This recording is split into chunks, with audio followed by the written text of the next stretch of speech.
spooky voice from beyond the grave.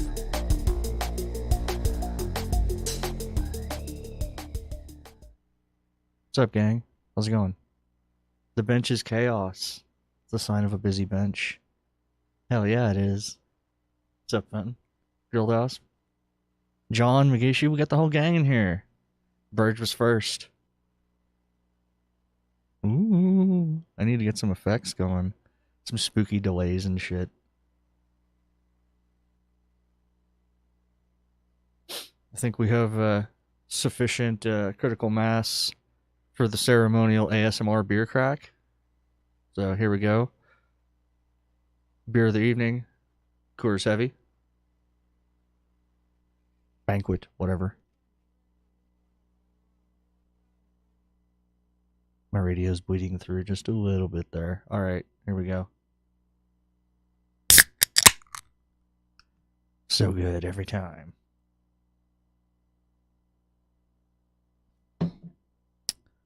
So, tonight, we've been working a lot with the Arduino, with the Game of Life project and all that. Camera's like super in my face right now. Close enough. Here. We'll watch the beer. And the pipe. Whatever. Anyways, Colorado, you know. So we've been working with the Game of Life a whole lot. I figured we'd take a little break from that and work a little bit on fundamentals tonight. I've had a few questions wanting to do a little bit of discussion on various building blocks of electronic circuits and stuff like that. So I figured tonight we're going to explore the venerable transistor. We're going to explain how it works, do a little bit of breadboarding and make a little crappy circuit to blink a light or something like that. And just kind of discuss why transistors are important, why you might use them, stuff like that. And kind of get into all that. They're really fascinating little gadgets. So I figured that would be a little bit of fun tonight. So before we get into all that, I did buy some crap on Craigslist this week because I am obsessive with checking Craigslist for hot deals with radio crap and gear and stuff that I might find useful here in the shack. And I got some really awesome grabs this week. So we'll start out and we'll go through a few things that I've picked up here. Let me park the keyboard on top of the radio, my $700 keyboard tray. And a little bit here. Sorry, cat hair everywhere. That works. Okay. We'll start out with the simplest things. And so I saw a bunch of ads on the same location on Craigslist, and this is generally an indication that somebody's dumping their shack and unloading a bunch of things. And hams are notoriously bad at like grouping all of their listings under the same address and all that, because they don't realize that there's that view other ads from this user link. So I had to do a bunch of digging, but I kind of figured out that this guy was selling a bunch of stuff at the same time. And that's usually an indication that you can get really, really good deals. So he had one thing that I was really interested in and a couple other things that would just be useful in the shack. So we'll start out with the most basic things here. This is a Alpha Delta 4-way antenna switch. So when you're switching RF and stuff, you can't just use an ordinary little toggle switch or whatever, because it'll basically appear as though there's like a mismatch in the circuit. Like there's like a short in your coax line, or it just won't be happy because RF is black fucking magic, right? So you need a specially designed switch in order to switch RF around. And this is a very excellently designed switch that's been used for years and years. They haven't changed the design in, I don't know, like 40 years or something. This is ancient. They still produce them. Get that focus going on. Close enough. So this is a 4-way switch. Very well built, solid metal case, and all that. Has instructions on how to change the lightning protection thing in it. That's a little arc plug, they call it. That'll basically short things to ground if you have a lightning strike, and hopefully save your gear or at least minimize the damage to it. So this is your input terminal. So you would put, so you can use this either as like a combiner or a splitter, basically. So if you have like 4 ham radios and 1 antenna, you can put one of them on each of the positions and then put your 1 antenna here. Or the more likely situation, if you have a giant overgrown shack like me, is you would have 4 antennas feeding into 1 radio. So over here on my antenna tuner, ignore the weed tray, I have a 3-way switch down here for, wow, that's really hard to like hand-eye coordination on the camera. There's a 3-way switch so I can choose between 3 different antennas on my tuner. But this isn't in a tuner, it's just a separate unit. So the switch feel review is excellent. There's good spring action. Let me try to get it up on the mic here, and you can hear a little bit of the action here.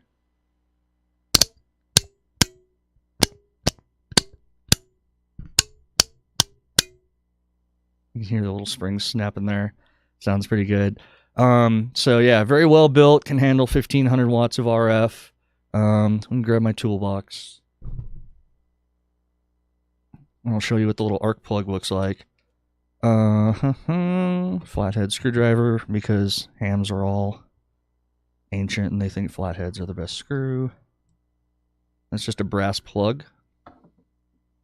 And then the arc plug is this little thing that drops in there.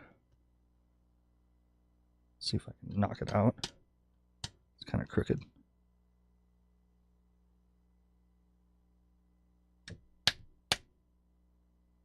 You don't want to come out, do you?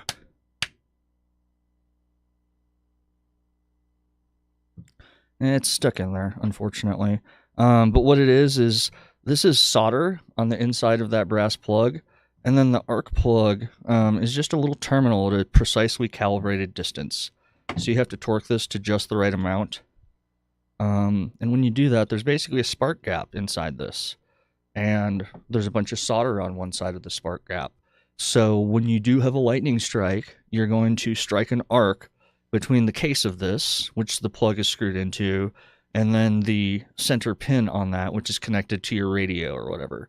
And that arc is going to get hot. It's going to melt the solder, and it's going to close that gap so that you now have a dead short between ground and your antenna wire.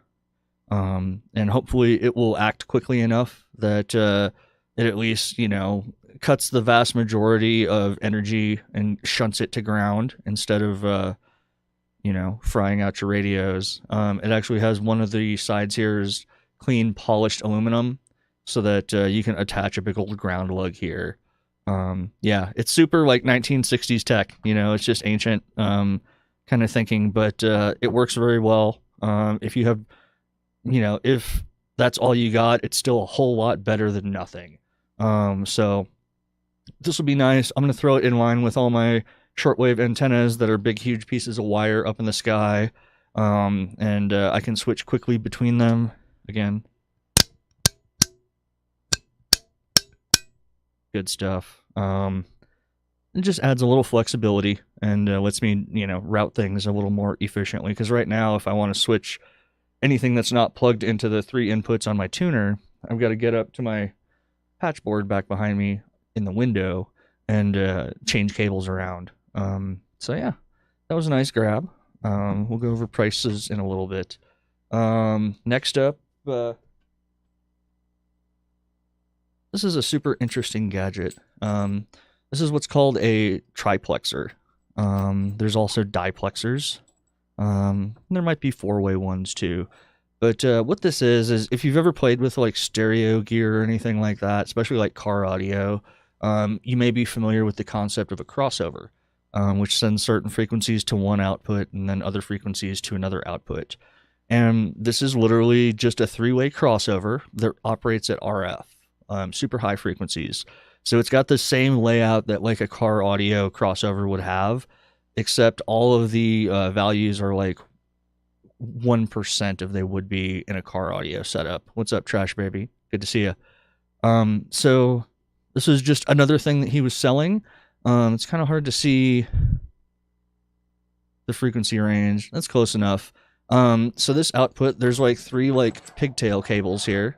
And this works in either direction. So you can have one antenna that covers 1.8 to 60 megahertz on this output, and then have another that's 110 to 170. That would be most important for like a 2-meter VHF antenna.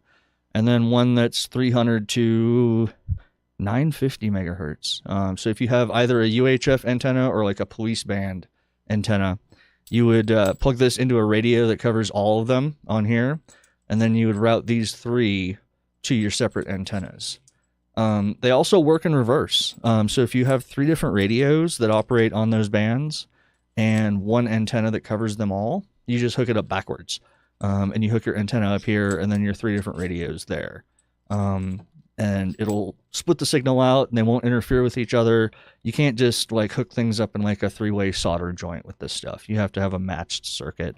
So basically whatever band of radio you're currently working on, 2 of these will become basically open circuits. They won't be visible to the flow of RF or anything like that.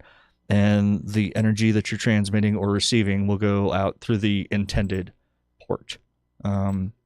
So this is another gadget I picked up from him. Didn't really super need it. I think I have some applications for it, but due to the insane freaking discount that I got from him on the stuff, because I bought just like a pile of crap from him, I got a really good price on it. So that was a fun grab, and those are used a lot in like mobile setups where you have one radio that covers a bunch of different bands, but then you have different antennas set up and so on. So very nice little just weapon in the toolbox if I ever need it, basically. And then the thing that I'm really excited about, it's already covered in stuff because the shack is very busy this week. This was why I contacted him. Let me get a good shot of this. This is what's called an antenna analyzer. And what it does is it hooks up and you tune it to a specific frequency, and it will show you kind of the characteristics of whatever it's hooked up to, usually some sort of antenna. This is not a cheap item.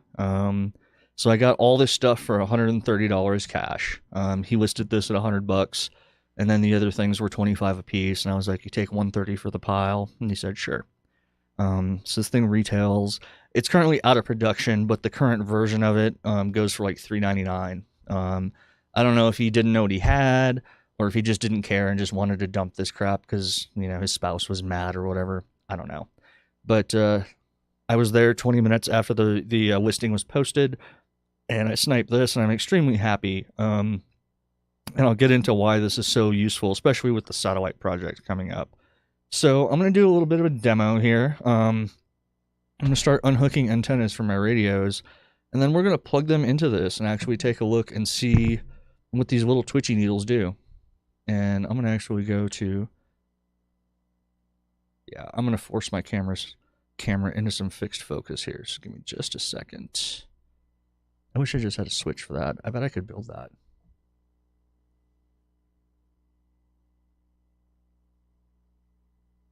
Focus. That looks pretty good. Groovy. Okay, so how you use this thing. Close my 9 million windows out here. Yeah, I could do some auto hotkey macros. That's a good idea. So you have 2 ports here. One is for most of the range that it covers, and then this, I've got an adapter on there. This is a special connector. It's called an N connector, and is in November, and it's used for higher frequencies. It's a little bit more transparent to like RF energy than this one, which was basically designed in the 40s. I think wartime actually. So we've been using this connector for like 70 years or so, and it's not really good at super high frequencies. The N connector is, but I have an adapter to turn it back into this same thread. It's called an SO239 on these. And I just do that because all my connectors right now in the shack are SO239s. But eventually, access points. So the access point that's up on my pole that hits Green Mountain 7.5 miles away, through a M2 bullet or whatever, that's got an N connector on it.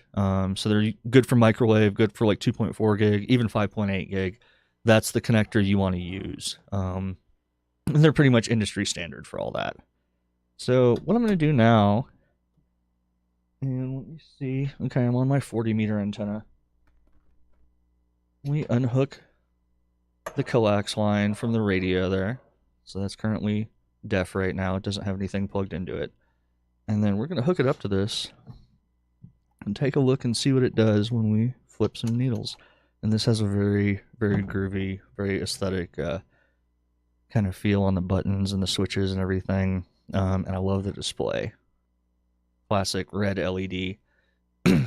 So how this works is you got switch to select your different frequency ranges.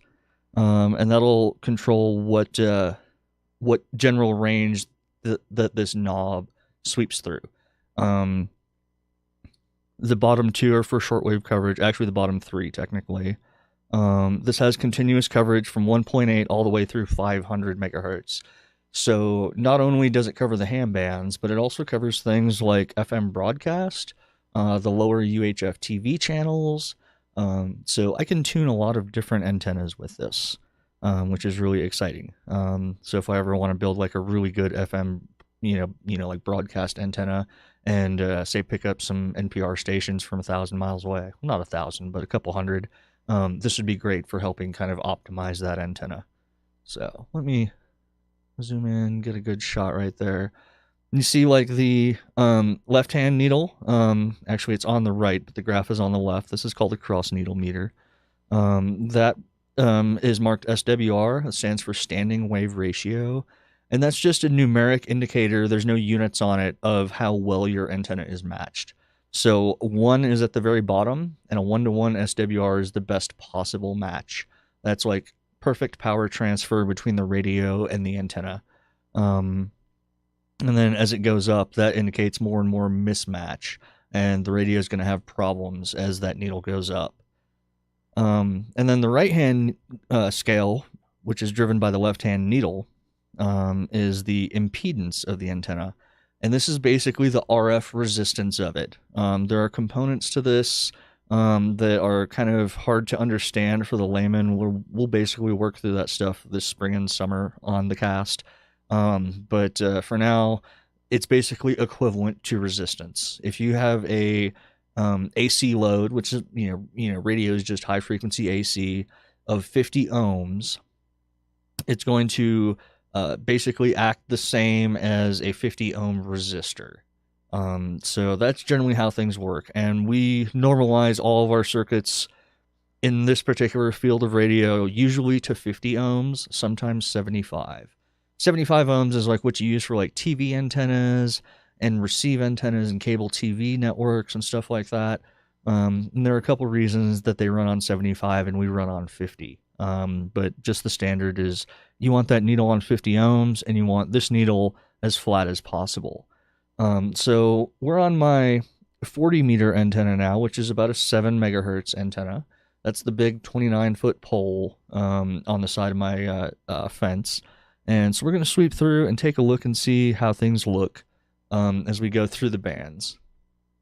And you'll kind of see why antennas really only work in one particular frequency range without specifically being built to be a multi-band antenna. And that is right, Magishu. You want 50 ohms and a 1-to-1 SWR. That's the best power transfer to your antenna for these types of radios. And if it's above like 2-to-1 SWR, your radio is actually going to reduce power because that reflected power, because it literally bounces power back from the antenna back up the feed line and shoves it back up the butt of your radio, and it can destroy your radio. So it's important. It's not just a performance thing. It's also a don't blow up your radio type thing. So we're going to go through and sweep the meter through a couple of bands. We're starting way low, 2.1 megahertz, and you're going to just see how the impedance changes, and the SWR is generally going to stay high.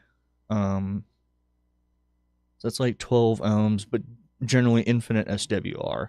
And that's the other part of impedance, is that there's actually an imaginary component sometimes. So we do square root of -1 type stuff in all this, which can be super exciting. So we're around 3 megahertz. This antenna would not work very well. As you bring it up a little bit, you can see that even though it has an impedance of 50 ohms here, the SWR is really high, which means that it's not resonant. So we're going to go through, keep going up a little bit, and we're going to top out at like 5.2, I think this meter goes to. Yeah, that's where the wheel stops. So this would not work very well at any of these low bands. So I'm gonna swing this back down. There's like a 10-to-1 gear reduction on that needle, so I got to bring it all the way back down. Then we're gonna go up to the next range, and this starts at about 4.5. It says 5 on the gauge or on the front there. And here we're gonna find a spot where this antenna is actually resonant, and it actually is going to work well. And let's see if we can find that. We're back up to the 5 megahertz range. They do a little bit of overlap. You can see the SWR is starting to drop down. That looks pretty good. 3-to-1 SWR, we could almost work with that. We're going to keep going up here. That's way low. And right about there, 6.95 megahertz or so is where I've designed this antenna to work. You see the SWR here is only about 1.3 to 1. That's acceptable. So it's not perfectly resonant there, but it's close enough. And we have a nice 50 ohms. So this means that my antenna is actually about 5% too long, because the band that I want to work on is right around here, about 7.15 to 7.2. It's still really good. There's still less than 1.5 SWR. We're still really close to 50 ohms here. So it still works fine there. There's no problems. My radio is not in danger, anything like that.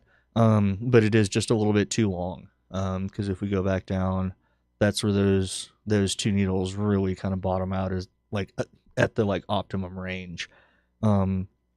So yeah, if I were to finish tuning this, I would cut like maybe a foot off of the antenna, and it would probably be dead on. The antenna tuner is an impedance transformer, so it will change that right-hand gauge and possibly let you get a perfect match. So let's actually do that. I'm going to switch my antenna tuner in line here. And we're going to say that we want to operate on like 7.2 megahertz ballpark. That works. We have kind of a shitty match here. It's like 5-to-1 SWR. Impedance is like 100 ohms or something. But then I'm going to start turning the two knobs on the tuner here. So these two knobs here. And those adjust the components that do the transformation of the antenna, what that looks like. And we want to get this to be minimum SWR and then 50 ohms. So we'll just do a little sweep. Let's see if we can find out where that stuff is. And just alternate between the two knobs.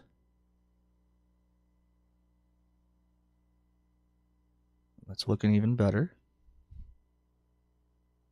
So I'm turning one knob down and the other up, kind of alternating.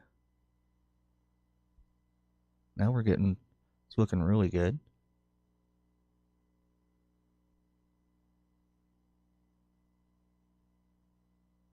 Now we're cooking. Right there. It's nearly perfect 1-to-1. There's basically no reflected power.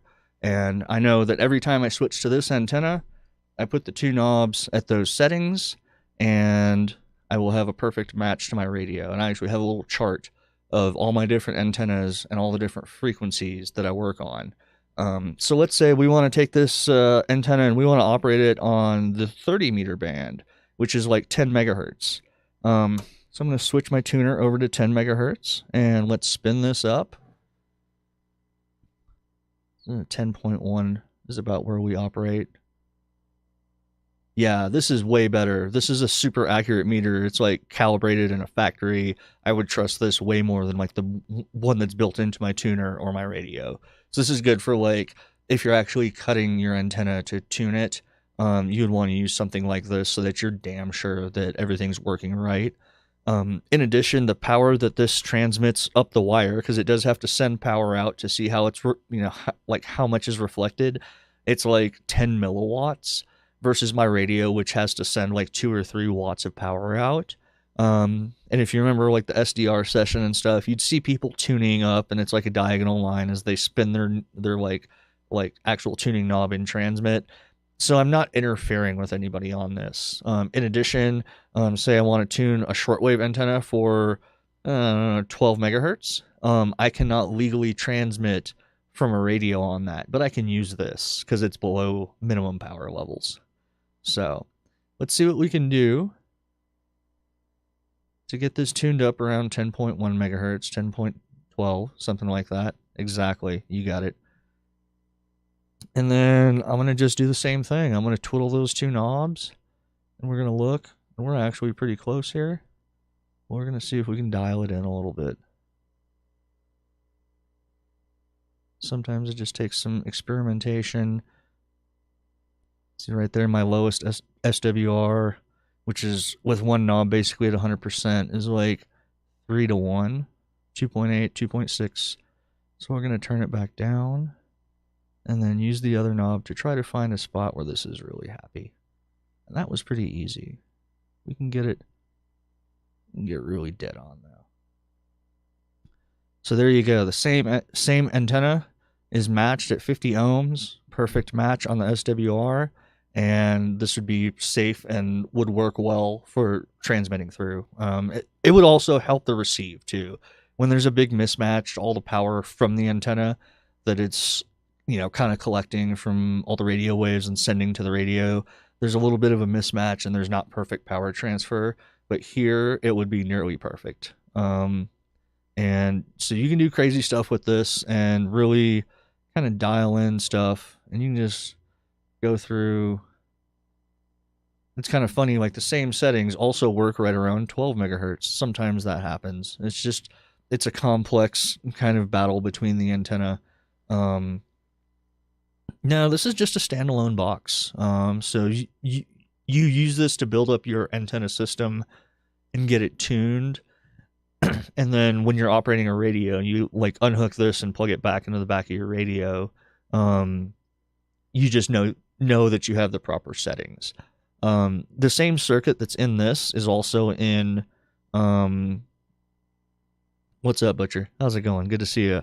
The same circuit in this is also in a more basic format inside this radio, because this has what's called an automatic antenna tuner, and it will turn those two knobs for me and look at those needles on its little internal circuit, and it will attempt to find the best match for just a random antenna that I plug in.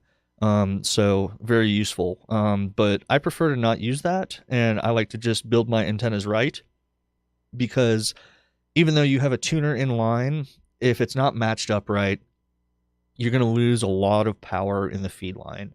Like if there's like a, let's just spin it and let's just find like a 5 to 1 SWR here, I would be losing like 20 or 30% of my power, even if I had this tuned up.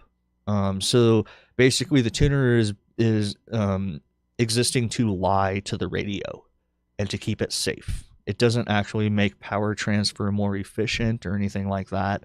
We're just lying to the like final amp of the radio. So that's an important thing to understand when you're playing with all this. But you can make antennas do crazy shit if you have an accurate meter and a tuner in line. Like let's say I want to operate the same antenna on the 20 meter band, which is right around here. It's not built at all to run there, but hopefully we can find a nice good match for it. I actually don't even need to play with the knobs too much here. Let's see if we can dial that in a little bit.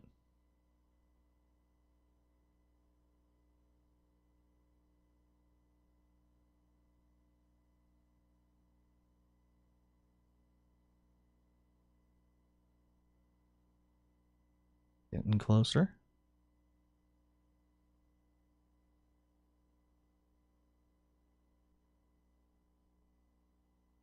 Final adjustment. You kind of go back and forth and you turn the knobs. Turn one knob one way and usually turn the other knob the other way, because there's multiple combinations of those two capacitors. And you want to find the perfect ratio of one to the other. So this antenna would now work on the 20 meter band. So that's how things look at the radio when you're like turning the knobs on a tuner and trying to adjust the match. We're going to be talking about just some basic little NPN transistors. I'm going to probably kick into that stuff probably before too long, because we're just kind of playing with my Craigslist grabs here. But we'll be playing with bipolar transistors. I've got a box full, and we're going to throw them on the breadboard and kind of goof off and hopefully not smoke any. I prefer to smoke other things here in the shack. Transistors are bad. They don't smell as good. So, yeah, we'll be playing around with some basic bipolars, which are one of the more easy to understand types. So I'm going to show, I'll switch over, and I actually have to, well, I don't have to get up here, actually. I'm going to unhook my shortwave antenna here. Hook it back into the radio, because I always forget.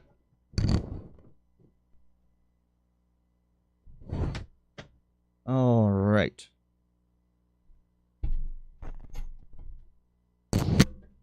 Sorry about that. Metal zipper on a mic.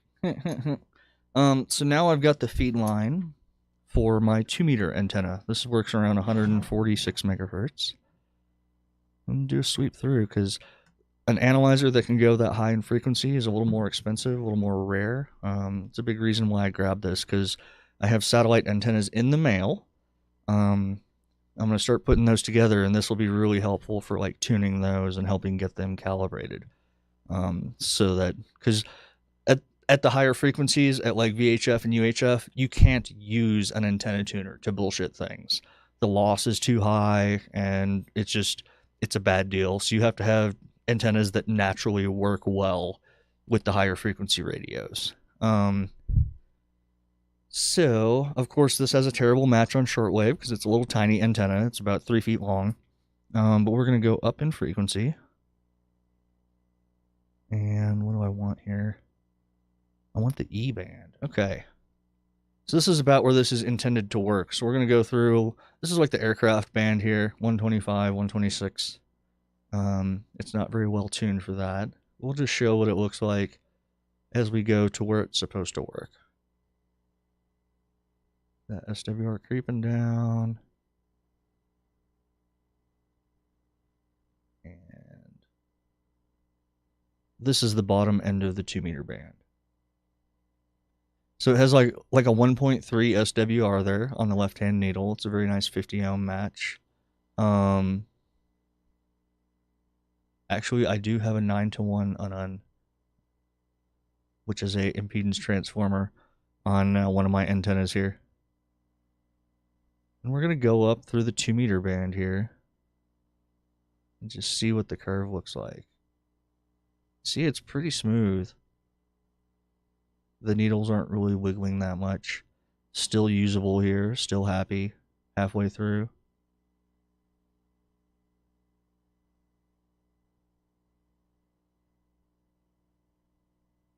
And 148 is the top end of the 2 meter band. So we have like a 1.7 SWR here.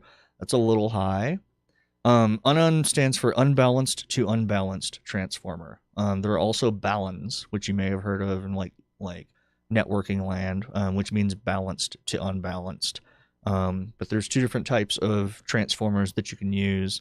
And maybe after the break, I'll actually pull one down and we can take a look at it and see. So this antenna here, because it's got a better match at the low end of the band here, I actually know that it's a little bit long. So if I was really dialing this in to where I wanted it to be absolute rock bottom at say 146 here, I would maybe snip or take like a 1/4 inch or so off. You don't need to adjust too much on these, and if you cut too much, you're kind of screwed. So this antenna is probably about 1/4 to 3/8 of an inch too long. So once I get out there and the snow melts and I take all my masts down, I'm probably going to tweak this one just a little bit because I do want this to work around 146. Right now it's best around 144. The transistor is important because it lets you control control large signals with small signals. So it's at its core, it's an amplifier. I'll go ahead and fire up a little bit of the next section, and then we can have fun with transistors because there seems to be a lot of interest. So again, before we segue, this is my new antenna analyzer. I got a smoking deal on it. Super excited about it. And this is going to help me tune the satellite antennas that we've been working on for the past few weeks, and hopefully by about late April or so, we'll have those up in the air. They'll be working perfectly. And then I'll just have an extra toy for, when I go camping and I throw a wire up in a tree, I can use this to figure out where it's working best. So yeah, Comet CAA 500, if you want to look it up. Built super strong. I love it. It's clean, not a scratch on it. And it actually has just a little ring here. That's just for a lanyard. So when you're like out in the field, you can just put it around your neck, and you're not going to drop it because you don't want to drop this in the mud. So I say as I throw it into a laundry basket. It's full of clothes, so it's safe. So let's talk a little bit about transistors. I'm going to switch views here. Yes. Nargle is currently asleep on her sheepskin in front of the heater, but I'm suspecting that she may want some food before too long. Probably at the break. Let's not get into that fight. You can use green, you can use amber, you can use whatever you like. I grew up as a teenager. I had an IBM XT, later on a 286 and a 386, and all the monitor that I had was a 12-inch amber CRT. So I got burned out on it, to be perfectly honest. So I like the green. However, my DMR radio, my little tiny handheld digital radio, does have color schemes that you can set, and that one does have amber on it because it looked a lot better. So, all right. Before we go into theory, I'm going to just show you transistors. So let me grab my parts bin here. Move my horrible Fast and Furious keyboard that I got from the thrift store for $5.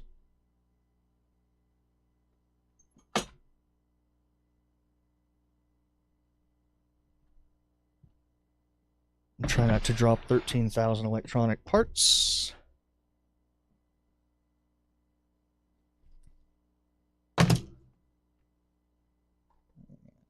This is my semiconductor drawer. So I've got a bunch of integrated circuits here. They all come in these cute little tubes. The profiles like that, and the legs slide in the sides. I got a bunch of different ones just for general kind of circuit building in there. I've got some big 3-pin voltage regulators, stuff like that. You know what's funny is there are a lot of cat videos on there. You're totally right.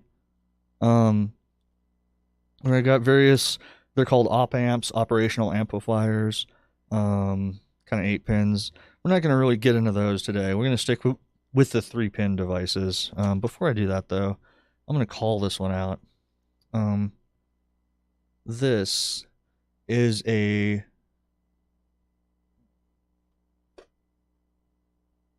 vintage late 70s operational amplifier. So this is actually an IC that has a bunch of resistors and transistors and capacitors in it.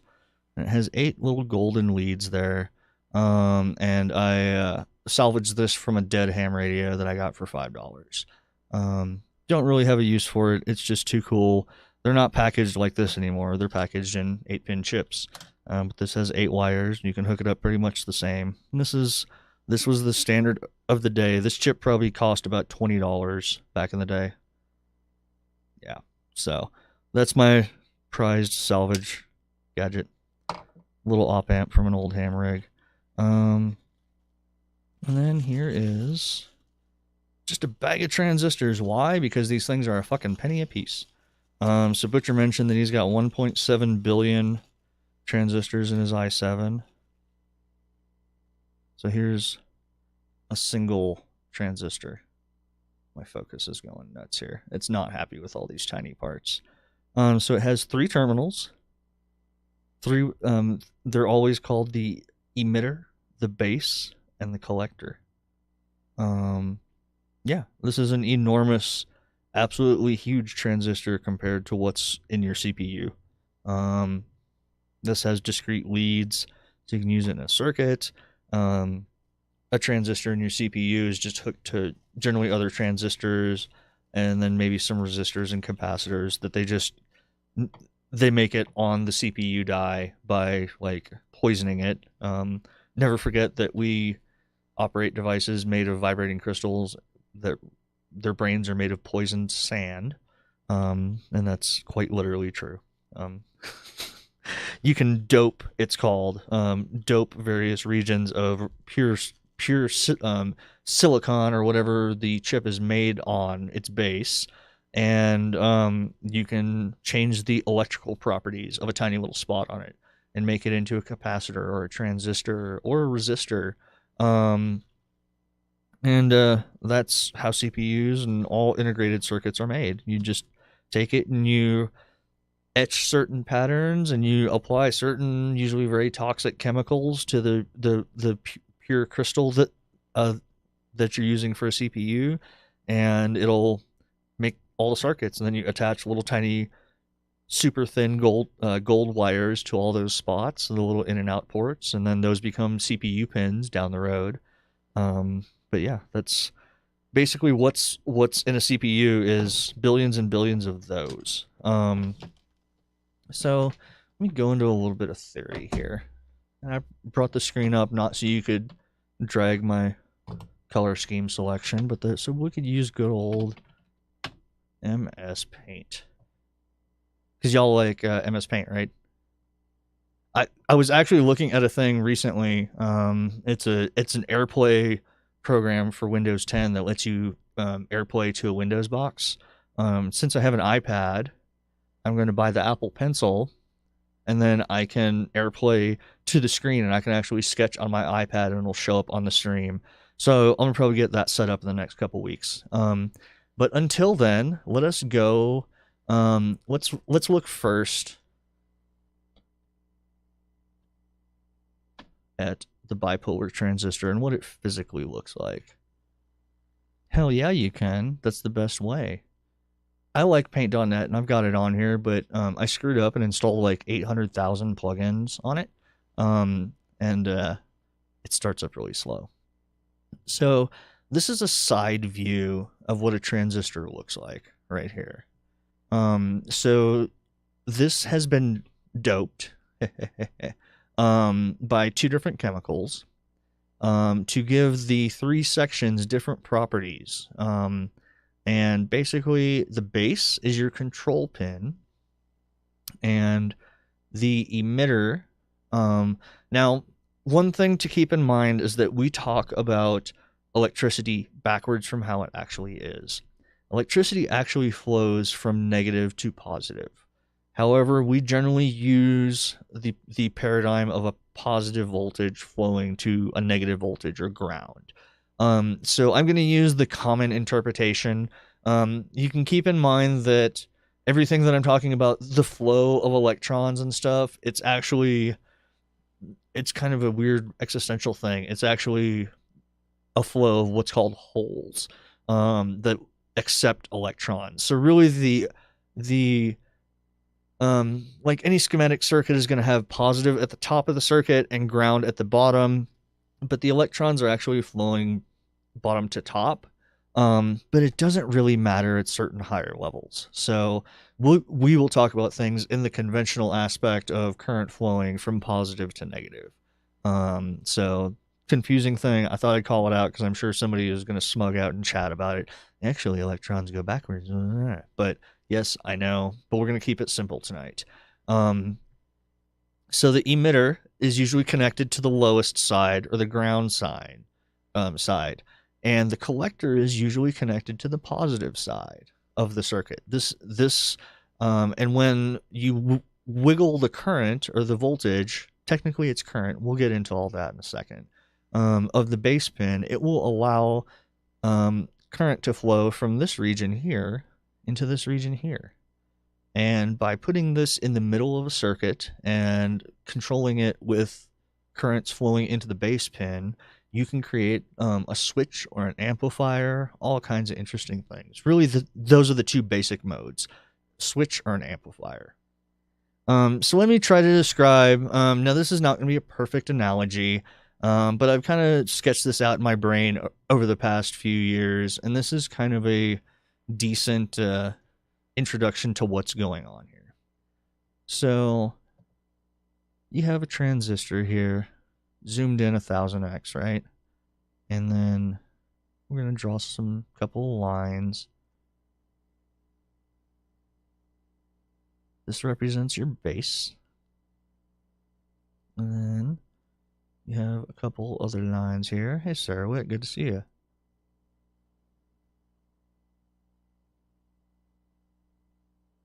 All right. And then let's get colorful here. We'll use red for that. And we'll use green down here. And I guess we'll use blue for the base. Now, there are two different types of transistors.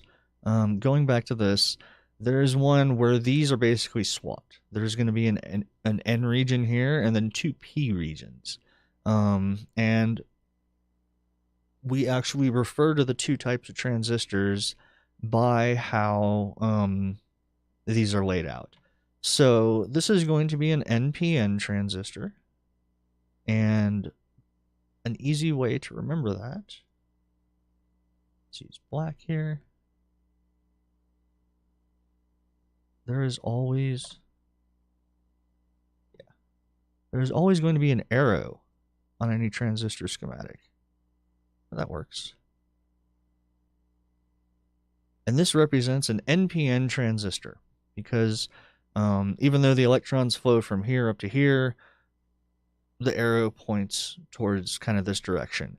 And an easy way to remember which is that the arrow on an NPN transistor is not pointing in.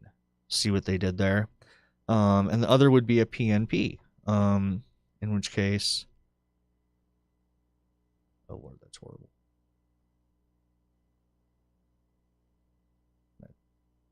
Rotate it.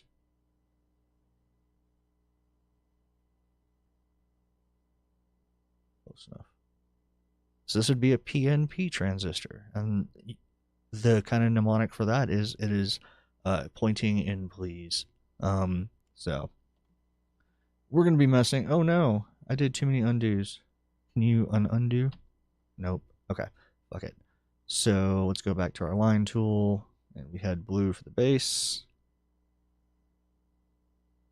All right, and we need our triangle once again to indicate that this is an NPN transistor, not pointing in. Control Y, thank you. Very excellent. Sip of the Coors. Coors Banquet, taste of the Rockies. So let's get into an analogy of how this works. We're going to imagine for a little bit that this is in a bigger font. And this is the burbs. This is where we start out the day. It's a wonderful summer day. Everybody's getting ready to go into work. And it's 8:30 a.m. We have a transit system in our town.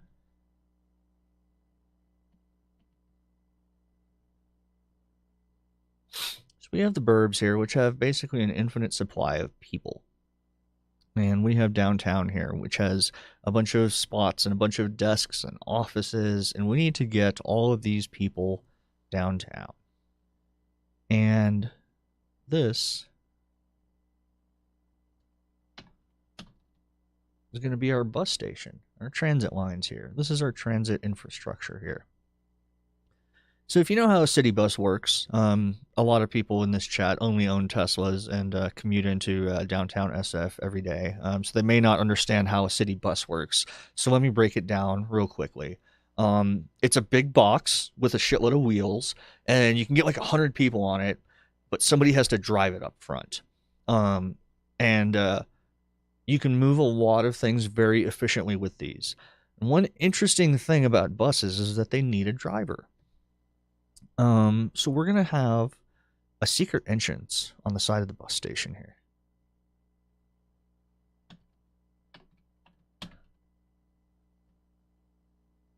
This is the secret side door. And whenever you have a bus that pulls up and needs to move about 100 of these people down, you need to wait till a bus driver shows up at the secret entrance. And when they do, you're going to be able to move about 100 people on that bus. I know buses aren't really that large. I guess some of the big accordions might tickle that, but there's a reason why I'm saying 100. So when you have an empty bus up here, tons of people waiting here, there's a bunch of potential, right? Potential is another term for voltage. You're going to have a high voltage up here. So a bus driver shows up and says, hey, I can drive a bus. So he's going to take a bus and he's going to load it with about 100 of the people from the burbs. And 101 people, which is 100 people, passengers, plus one driver, are going to drive downtown. Now, the analogy kind of holds if you use the opposite side of transistors, like a PNP transistor. Like 100 people would get on, and then they drive up, and then the bus driver would get off. But let's just think about the like 8:30 a.m. Everybody's trying to get from their homes in the burbs to downtown, and that's basically behaviorally how a transistor works. People think of like so many electrical things in terms of voltage or pressure, but transistors are current devices. They operate on flows of current, and how they generally can be characterized is that 1 unit of current on the base here, which is the bus driver secret entrance, because you need a bus driver for each 100 people worth of bus. 1 unit of change here, or like current flow, is going to allow approximately 100 times more current to go from up here to down here. Bus driver is drunk. Crazy bus driver. This bus can't go below 50 miles an hour. Units of garden hoses. Yeah, everybody uses garden hoses. So yeah, 1 unit of flow here is going to allow 100 units of flow coming down this line, down to the ground here, or downtown. And that's really the primary operating mode of these. And it takes a little bit of finesse and, most importantly, some extra parts to turn this into a functional thing. And the bus driver, as a side note, they also live in the burbs. Don't ask how they get to the bus station, but they live up in the same area. So this is a positive voltage here. So they live in the burbs. One bus driver goes into a bus, loads it up with 100 passengers, and then they go down. And that's called gain. So an average transistor has between 100 and 200 units of gain, meaning that if 1 amp of current flows through here, 200 amps or 100 amps or a whole bunch of amps will flow from this terminal to this terminal. So they're 3-terminal devices. So both of these pins kind of use this as a reference down here. That's ground. That's your steady state. And that's where all the current in the circuit is trying to flow to. So how do we control things in this? So the most important part of a transistor circuit is almost always a resistor. We'll talk a little bit about Ohm's law here. So Ohm's law, let's bring it up for those of you that aren't familiar.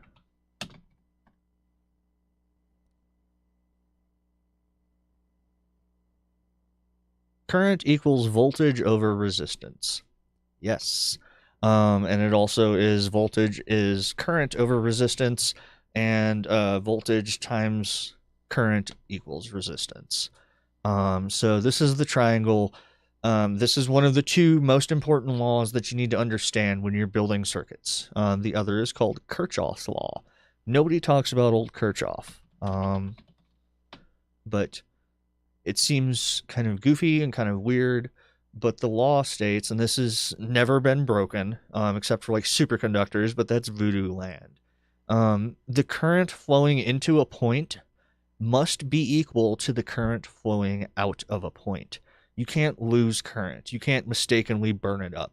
It either has to be dissipated as heat, or it's going to continue on as an electrical current. So let's do a little bit of chit-chat about how you would take this and make it into a switch. So let me do a little bit of erasing here. I didn't say textual, I said eraser. There we go.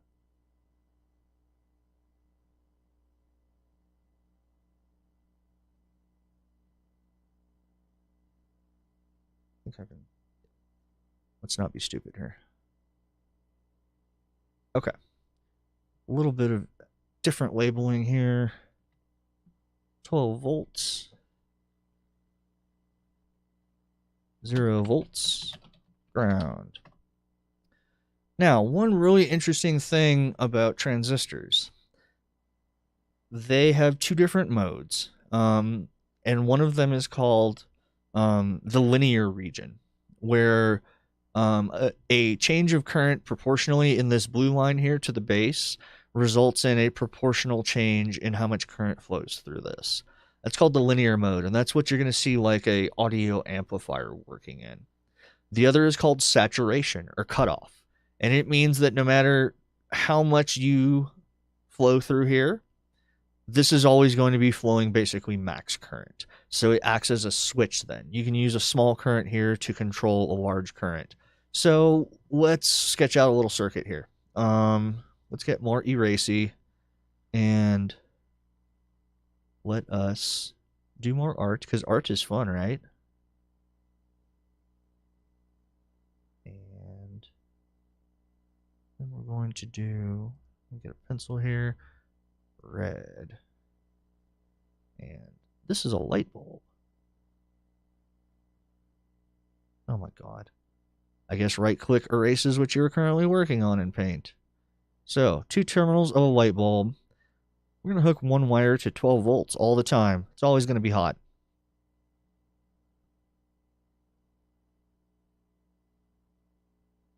We'll get into changing the modes in a little bit. But basically, once this base is at... Text tool, please. Thank you for the MS Paint tips, by the way. If it's below 0.7 volts, it's going to be in the linear region. If it's above that, it's always going to be in that cutoff or that saturation mode. And one interesting thing about transistors is this can't really go above 0.7 volts. No matter how much, if you put 2,000 volts on that side of it, it's going to smoke the transistor, but you can't have a base that's like 3 volts higher than the ground reference, or more specifically, this pin of the transistor. There may be something between this pin and ground, but generally you will see 0.7 volts between the green and the blue wires maximum. If you're below that, you're in the linear region where it's acting as a smooth current control device. As soon as you hit about 0.7 volts, it's in saturation, and you can't keep turning it up to pass more current. it's flowing as much current as this little transistor possibly can. So we have this transistor here. This is currently at, let's remove that. This is currently at 0 volts, let's say. So what that means is that no current is flowing through this device. And in order to do work, you have to have a voltage differential, which makes a current flow. If you go back to Ohm's law,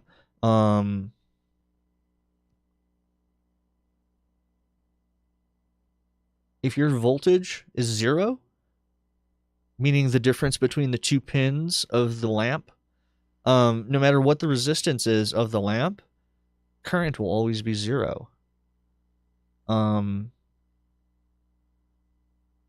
Yes, you're absolutely right, John. The old analog nerds love linear mode, but everybody else just throws these things in cutoff and or saturation. So if you have no volts between the 2 pins, no current flows. And if you have no current, then there's no voltage differential. Nothing can flow. Yes, that is exactly why superconductors are weird and super spooky, because they break the shit out of Ohm's law. So let's get back to our MS Painty. So right now there are 0 volts. This is technically also at 12 volts. And because current is 0, there's no current flowing through here. Doesn't matter what the R of this is. Even though we'll say 1 amp. Or, sorry, I'm stupid. 1 ohm. And I'm not going to do the little omega here. Sorry. Close enough, right? MS Paint time. So there's no current flowing through this. So these are both at the same exact voltage. No energy is being sent through the light bulb. It's dark.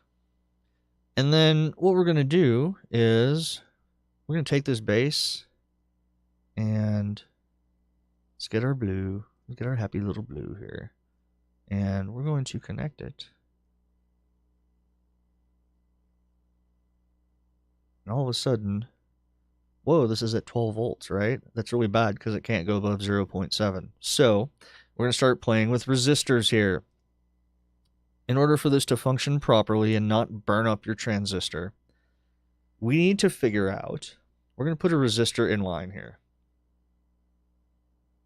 Standard symbol for a resistor is a little wiggly do like that.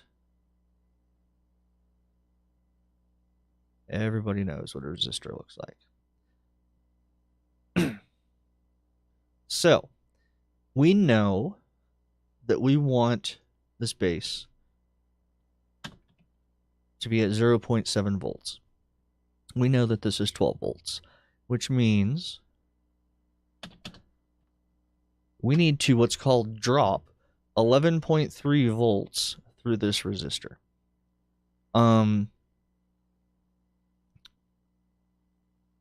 Now, the current that goes through the base is incredibly small, but we can kind of figure out how much we want to flow here.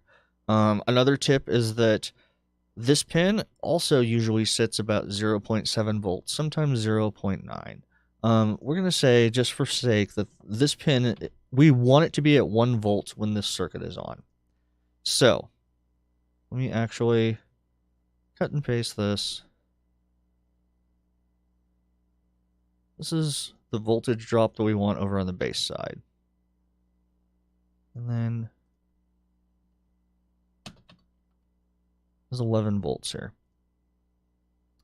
So we have a drop of 11 volts that we're going to need to generate on this as the circuit is operating. So we know the resistance of our light bulb, and we know the voltage that we need to make, how much difference we need to make. So we go back to old Ohm's law, and we're going to use R equals V over I here, because that's the one that we're trying to find. So R equals 11 over 1. right? Because we have 1 ohms of resistance. Or sorry, that's not right.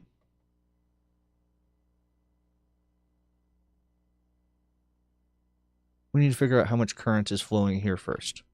I got ahead of myself. So I equals V over R, because we know V and R. So I equals 11 divided by 1. So the current that this transistor will be passing is 11 amps. Yes, that's way high for this. Okay. All right.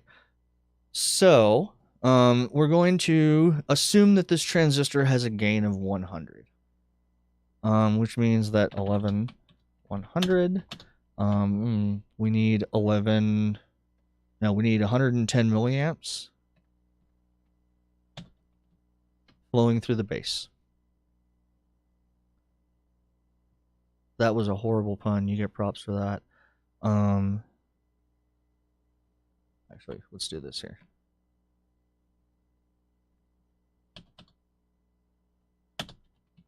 So we need to get 0.11 amps flowing in this side of the circuit through this resistor. So let's figure out what we need to do as far as valuing this resistor properly. And this one is going to be R equals V over I. So R equals 11.3 divided by 0.110.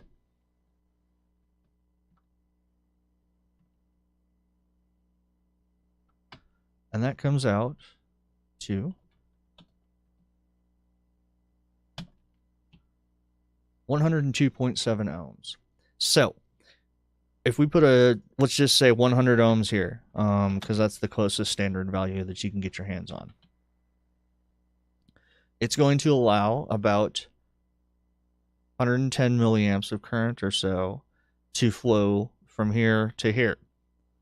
That is going to create a voltage drop of 11.3 volts. It's going to mean that the base is right here at 0.7. And when that happens, this terminal is going to drop from 12 volts, the same as the line, because no current's really flowing here, to 1 volt. And that is going to allow, let's do another one, which is the power law. And that's watts equals voltage times current. So that is going to have 11 times 1, 11 volts, 11 amps.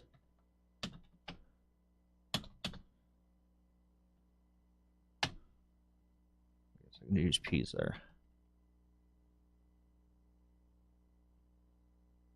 So, yes, exactly. P equals E times I. Some engineers use E for voltage, but yeah, same thing. So why do transistors rule? Let's do the power calculation over here too. P equals 11.3 times 0.110.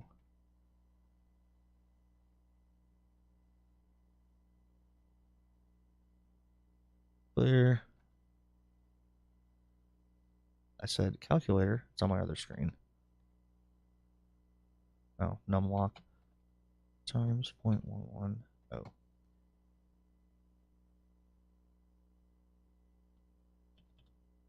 1.243 watts.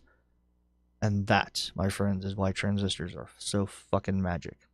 Yeah, you'd put about a 120 watt bulb in the circuit, and it would glow very brightly, and you'd be flowing 11 amps through this poor little transistor.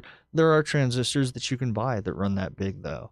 I don't have any in the box right now, but definitely like in that big, huge power supply that I got, that big rack mount thing that I keep talking about, the 12 volt, 50 amp power supply, that has transistors that would easily flow something like this.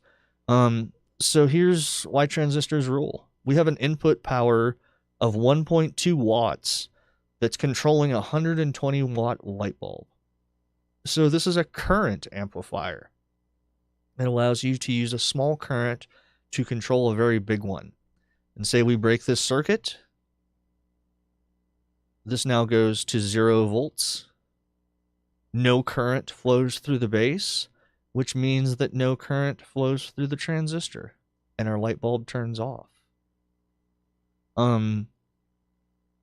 So that's the very basics of how a bipolar transistor works. I forget the exact reason that we call it a bipolar, but there's two different types. There's field effect transistors and there are bipolar transistors. Bipolars are the simplest for like experimentation and just like breadboarding. But I do have some FETs, like they're called. And those are good for controlling things with extremely small currents. They have much higher amplification. So going over a couple different types of transistors. I showed you the very common types. I've got a bunch of different like variations on common types of transistors. These are all work in basically the same way, but they have different properties. Some of them have higher gain, some have lower gain. Some of them have different frequency response, so that they're really good for like amplifying DC signals. Like if you're just trying to switch a light on and off, you don't care about having high frequency response. But as the frequency you're trying to work with goes up, say you're trying to make a radio amplifier. Thank you, Farm Dizzle. Excellent. Appreciate my Wikipedia crew keeping chat alive. But as your frequency goes up, say you are trying to make an amplifier for radio signals, it has to be specially designed so that it will work. Transistors kind of have this downward graph of frequency versus gain. So as you go higher and higher in frequency, that gain number, which it's 100 at DC here, or 200, goes down to like 5 or 10 or so. And it makes it less efficient and can sometimes make it not work. So here is an example of like an RF transistor. This is called a 2N5109. This is a small signal transistor, which means it's not meant to crank out 100 watts of power. It can't control very large signals, but this is intended to be used to amplify very small radio signals. So I keep a bunch of these on like all around because they're good for like making like preamps for receivers and stuff like that. I've actually fixed a few gadgets that had blown final amps that had 5109s, so I always keep a stash around. They're wonderful little metal case devices, very throwback, and they're really good performance. Those are like probably about 50 cents a piece from China. Here's another metal case transistor. As you're starting out, you'll hear about the Quad 2, the 2N2222A transistor. They're extremely common. They were used for decades. And it's kind of the quintessential, just small bipolar transistor. But these things are freaking adorable. It's not going to focus, but it's in a tiny little metal can. It's got a little hat brim. I love making circuits with these. And because this has a metal case, it can actually work at about 3 to 4 times more power than, say, one of these little plastic case ones. So it does have a use even in modern day. So I keep some Quad 2s around because those are good for slightly bigger circuits. With 2 of those, you could make like a little amplifier that could drive like a little speaker to like decent volume, just like here on your bench. These you might need to make like a amp with 4 transistors, and it's strictly a heat thing. Because of the fact that, let's talk about linear mode just a little bit. So this is at, say, put my transistors away. We're going to play more with those in a little bit after the break. We'll probably go another 10 minutes and then break. So this is like 0.3 volts. The voltage doesn't so much matter as much as the current.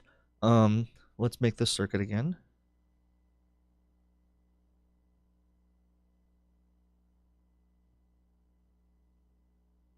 So if you want to not turn the transistor completely on, you can do that. And you can have it take, say, at no current flowing, this is at 12 volts. If we're making an amplifier, they're not just on or off. They wiggle the voltage between a range. This is how all transistor amplifiers work. That's blue. I don't care. Whatever. We're just tearing through this. So let's say you pass enough current through the base that it ends up that this pin is about 6 volts. So the circuit's like half open, basically. And that's fine, but now the concept of power dissipation in this transistor comes into play. It actually comes into play in the saturation mode, but it's less important than when it's in that linear mode where it's only partially opened.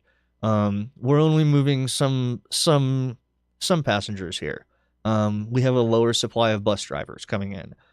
So there's still a line stacked up at the suburban bus station, but it's coming down slowly, but it's not empty. There's still a queue. There's still some voltage differential between these two.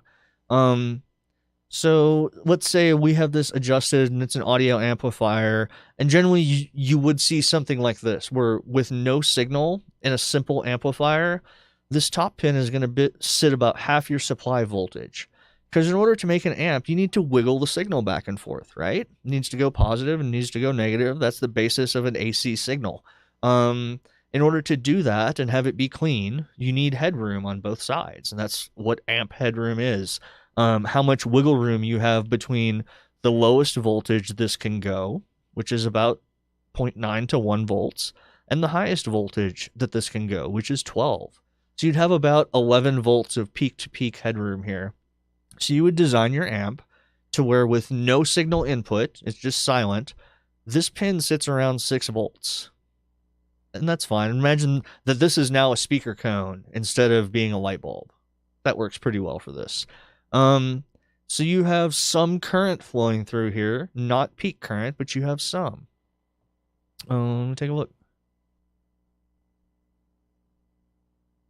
Yeah, you got it.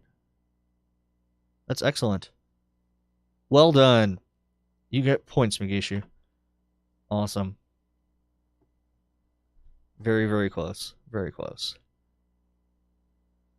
So you're going back to our amplifier. We're operating this in linear mode. So what happens between the 6 volts of here and the 0 volts of here? This transistor has to burn off all that energy, which is voltage times current, as heat. And that is why transistors overheat and they burn up. This would be what's called a Class A amplifier, which means that it is the most pure type of signal reproduction. There are other types, A, B, D, and so on, but we're just talking about Class A at this point, because they have the purest sound. So this transistor, so let's say, let's do a little bit of math here and just sketch through things. Yeah, I'm just throwing this out there because it seemed to be a decent analogy kind of going in. And instead of talking about base voltage, we're going to talk about the current ratios. So this is still going to be about a gain of 100. And let's just say that our speaker's 10 ohms, because that makes the math easy. Usually they're about 8 or whatever, but we'll just make a 10 ohm speaker. And let's just pretend that it's a resistor. There's not like any like magic impedance changes or anything like that. But let's just pretend that it's a resistor. So at idle, between 12 and 6 volts, I just delete. Hell yeah, thank you, Paint. Let's clear all this crap out. So we got a speaker here. And imagine we've got a little audio signal flowing in here, and we'll talk about how to feed these things signals and change a voltage into a current and so on shortly. So we have a 10 ohm resistor, or a 10 ohm speaker, and we need to get this bottom side to 6 volts at idle. Yeah, they sure are. So, going back to our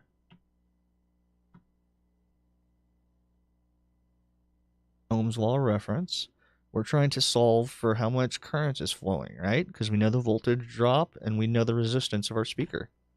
So I, V over R, I equals the difference between this up here and the top of the transistor at idle is going to be 6. And the resistance is 10 ohms. So I equals 0.6 amps. Cool. So we know how much flows. Now, let's go back to my main man Kirchhoff. That says, the current flowing into a point or a junction must be equal to the current flowing out of it. So that means that there is also, that if this is to work, 0.6 amps has to flow through this device. So we know how much voltage we're dropping at idle. We're going to do the power calculation here. Power equals 6 times 0.6. The power equals 3.6 watts. Now that's not how much power this amp could put out. It'd be somewhat less than that. Class A amps are usually slightly less than 50% efficient, meaning that if you put 10 watts into a Class A amp, you're going to get 4.5 to 5 watts out. 5 if it's perfectly designed. Usually they sit about 4 to 4.5. But this transistor in this has to be able to dump 3.6 watts of heat at least, and on average, without burning up. And these little transistors here, like these little plastic ones that I have by the thousands, these all have a current dissipation and a thermal dissipation that's usually in the data sheet at the factory, and we'll take a look at that in a bit. That transistor right there would be able to dissipate about 200 milliamps, 200 milliwatts of heat. So it would instantly be fried out as soon as you turn this amp on. You take something like the Quad 2, the little silver guy here. These can dissipate about a half a watt, maybe 0.7 watts if you really, really push them, but it's going to burn your finger. It's going to get so hot. And then you move into things in larger packages. Imagine that these were transistors, and you kind of can because they have transistors in these packages quite frequently. With no heat sink, these can do about a watt to a watt and a half, but you can bolt these to a heat sink and you can dissipate so much more heat. And that is why we like to attach transistors to big honking metal things with a shitload of mass and a shitload of fins, because we can dissipate so much more heat and use them in much higher power circuits than we could if they were not heat sinked. Otherwise, they're going to smoke out and you're going to smell that wonderful magic blue smoke. So yeah, that is kind of a basic rundown of the two different modes of a transistor. The saturation mode is when this is at 0.7, and this top pin here is as low as it can go. It's about a volt or so. And it's fixed. It's not like if you put this transistor in a 5-volt circuit that the base goes to 0.3. With a few exceptions. There are different types of transistors that have different voltages that they operate at, but generally it's always going to be about 0.7 volts that you want to keep this at for max current flow through these two legs. So it's not like a percentage thing. It's a pretty fixed ratio. And some transistors work at 0.4 volts and 0.3. And that's really one of the big advances that we've been pushing for in technology and CPUs. And now that you've seen this, you might understand why over time CPU operating rail voltages have gone down and down and down. Because as technology has advanced and we've developed transistors that can have a base voltage of only 0.3 volts or whatever, well, that means that this pin here, the collector is only at 0.5 volts, we'll say. So that means that instead of having to dissipate, say 1 watt of heat through each transistor junction, you're only having to dissipate a half watt, and it's more efficient. The flip side is that it's more sensitive to the on and off because it's a lower voltage, but it's faster to take something from 0 to 0.3 volts than it is to take something from 0 to 0.7 volts. And that's why the CPU industry has worked for like 40 years now to get operating voltages lower and lower and lower. Not only are they faster, but they dissipate less heat per junction. And that's why all the CPUs these days, they're like, I don't even know what their like rail voltages are. They're like less than 1 volt for this. And they can do effective switching at very low voltages, which means that less current is like burned up per transistor. And since the limit on a CPU, we'll say, is not how much electricity you can pump into it, but it's how much heat it can dissipate. And that's why we focus on heat sinks on CPUs instead of power supplies, to a certain extent. I mean, there's always exceptions to that rule, but generally you'll see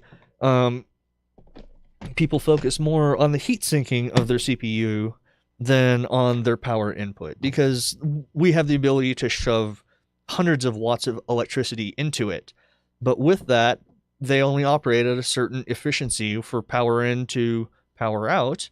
So GPUs are much more finicky about power supplies because they're built a little bit differently.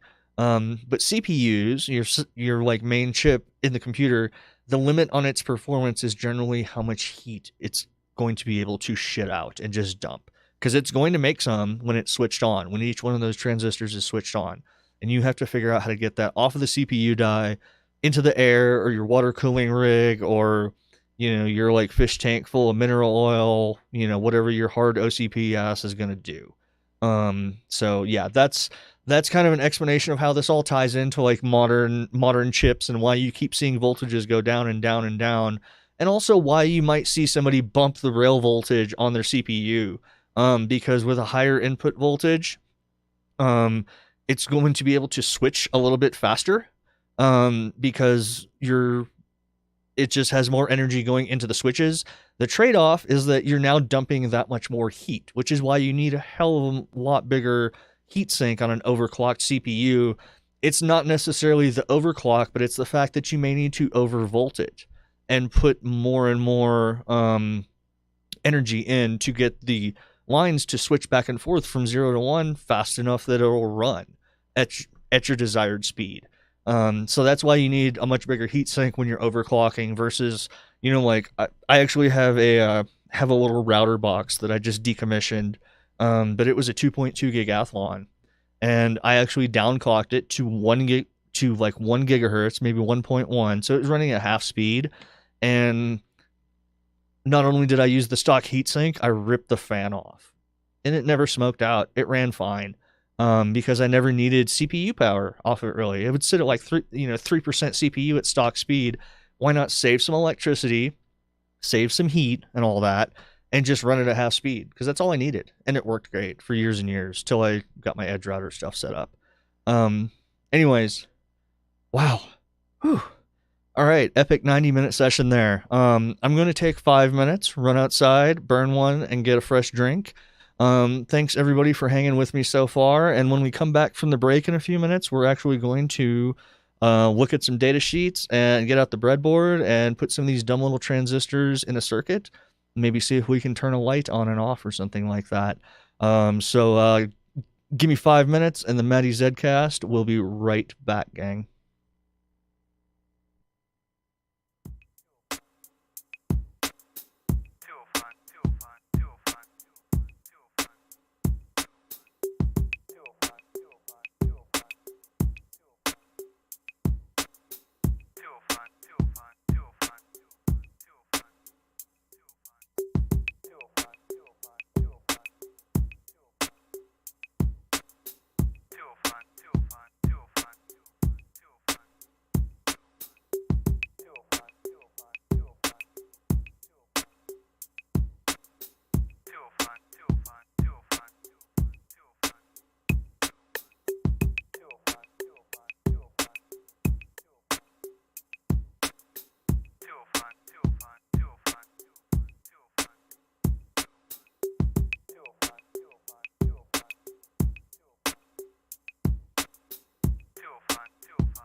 Alright, let us continue this party.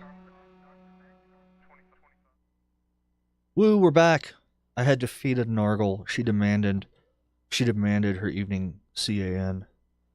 So she's currently snacking down. So, we've got a breadboard here. And I'm going to pull my focus up because I know this thing is going to shit out. I just have to run manual focus here, which is fine. Might get a little blurry now and then, but I'll do what I can to try to keep things clean. Oh shit, did I get... Oh, thanks, Finn. Hell yes. Woo, more subs. Subs are better than dubs. I've got a power supply here. I'm going to hook a couple wires up. And then I am going to plug them into the breadboard. And you can run your plus and minus lines on both ends of the breadboard, the top and the bottom. But I'm just going to split them up a little bit, just because it makes the circuit a little easier. So, I'm going to turn our power supply on. No sparks. All right. And let's get our little meter out here. A little multimeter that I stole from my computer shop back in the day. I think I can. I can also do this. Oh, I know what I can do to fix this. I have an exposure control. That might be a little bit better. And then I turn my exposure up a notch. That'll work. Okay. So let's start out. Let's make sure we have power to our board.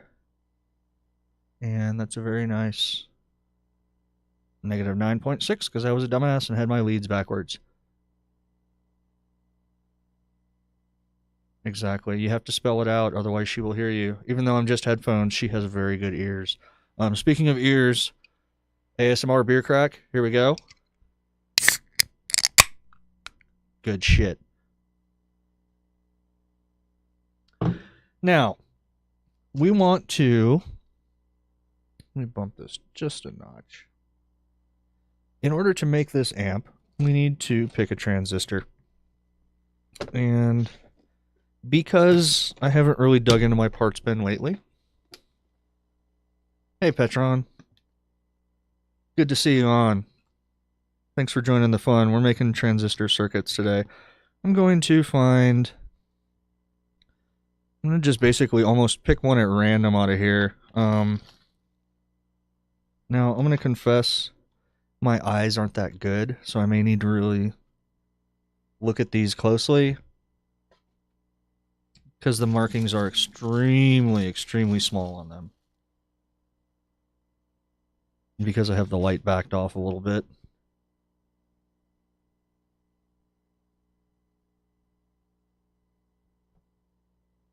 We're just playing with bipolars. We're going to do FETs in a future session, probably the next one, because people really seem to be enjoying this. I have done MOSFET circuits, though. That's actually what I used for the heater controller on the vaporizer. So we're going to, let me switch views real quick, because we need to do a little bit of datasheet hunting. Figure out what we're working with here. And this is going to be a 2N2907. Okay, this is actually not what I want to use because this is the opposite polarity. This is a PNP transistor. And because we've been talking about NPNs all day, I want to go ahead and stick with one of those. So I believe these are going to be my huckleberries.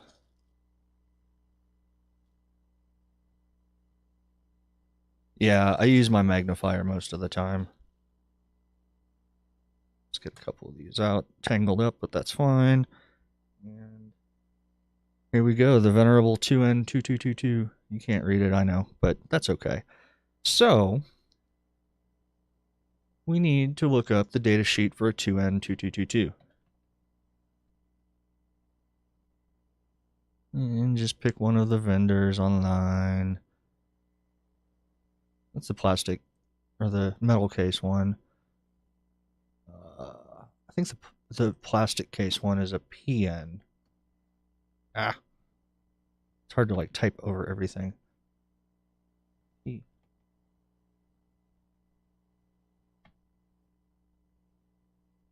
On Semiconductor.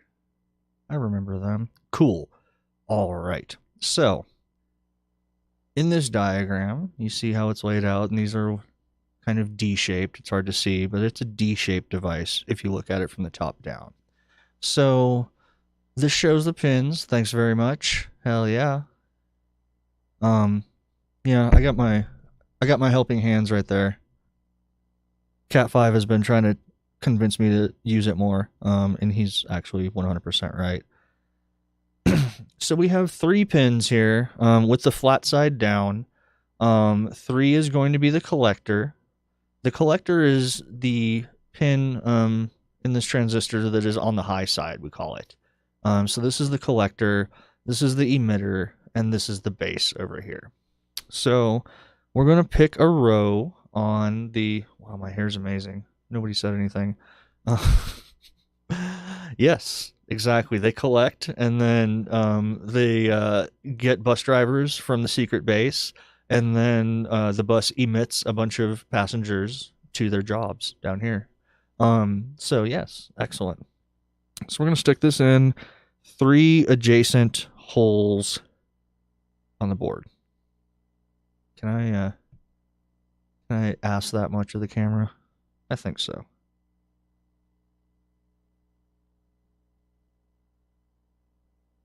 Get in there. Sometimes it's hard to get the pin space just right so that they all push in properly. There we go. All right. If you're not familiar with how breadboards are laid out, the positive and negative lines here, it's like two strips all the way across. And then the parts in between, they're all vertical strips. So these are split in the middle. So it's groups of 5.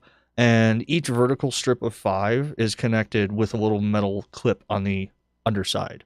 So that way you can hook multiple components to one circuit point by just putting them in different holes on the 5 row and then spread them out to other things. So we have our transistor plugged in here. It's not connected to anything yet. And we know that because the D shape is facing me, it's kind of hard to see, I know.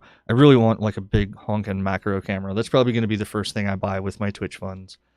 Getting warm here. I need to sip the beer. So we know that the emitter in this circuit needs to be connected to ground, because we just want 0 volts here. We're going to just strap it. So I'm going to get a jumper wire. Let's get our bag of jumpers out. We're going to need a few of them here. And just dump them out. So I'm not patient enough to like pull them out one at a time.